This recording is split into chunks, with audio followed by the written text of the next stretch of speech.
ఓం శ్రీ సాయినాథాయ నమః. శ్రీ సాయి పాదముల నుండి గంగా యమునల నదులు ప్రవహించుట. ఒకసారి దాసగణు మహారాజు సాయిబాబా వారితో, నేను ప్రయాగ వెళ్ళి గంగా యమునల సంగమంలో స్నానం చేయాలని ఉంది బాబా, మీరు అనుమతి ప్రసాదిస్తే వెళ్ళి వస్తాను అన్నాడు. సాయిబాబా వారు నవ్వుతూ, దాసగను, గంగా యమున నదుల సంగమంలో స్నానం చేయాలి అంటే అంత దూరంలో ఉన్న ప్రయాగ వెళ్ళాలా? ఒక్కసారి నా పాదాలకి చూడు అన్నారు. అతి అద్భుతం. బాబావారి కుడి కాలు బొటనవేల నుండి గంగా నీరు, ఎడమ కాలు బొటనవేల నుండి యమున ప్రవహిస్తూ ఉన్నాయి.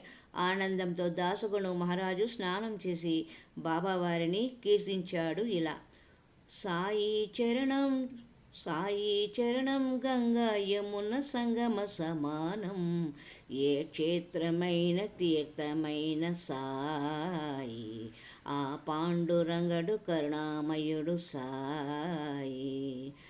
బాబా శరణం, సాయి చరణం చరణం, బాబా శరణం, సాయి చరణం, సంగమ గంగాయం, సాయి చరణం, గంగా యమున సంగమ సమానం, ఏ క్షేత్రమైన తీర్థమైన సాయి, ఆ పాండురంగడు కరుణామయుడు సాయి అంటూ బాబావారిని, దాసగను సాయిబాబా వారిని మహిమను కీర్తించాడు.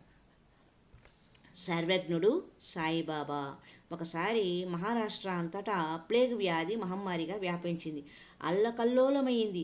ఆ సమయంలో బాబావారు తిరగలిలో గోధుమలు పోశారు.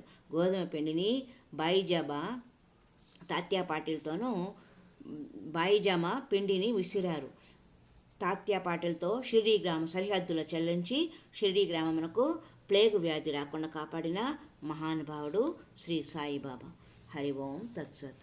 ఒకనొక గురువారం రోజున భక్తులందరూ బాబావారితో, బాబా, ప్రతిరోజు మీరు పదార్థాలు వడ్డిస్తుంటే మేము తింటున్నాము, ఈరోజు మాతో మీరు కూడా భోజనం చేయాలి బాబా అన్నారు. సరే, నాతో కలిసి ఎందరూ భోజనం చేస్తారో చూద్దామన్నారు బాబా. అందరూ ద్వారకామాయిలో వరుసలుగా కూర్చున్నారు. పదార్థాలు అందరికీ వడ్డించారు బాబా.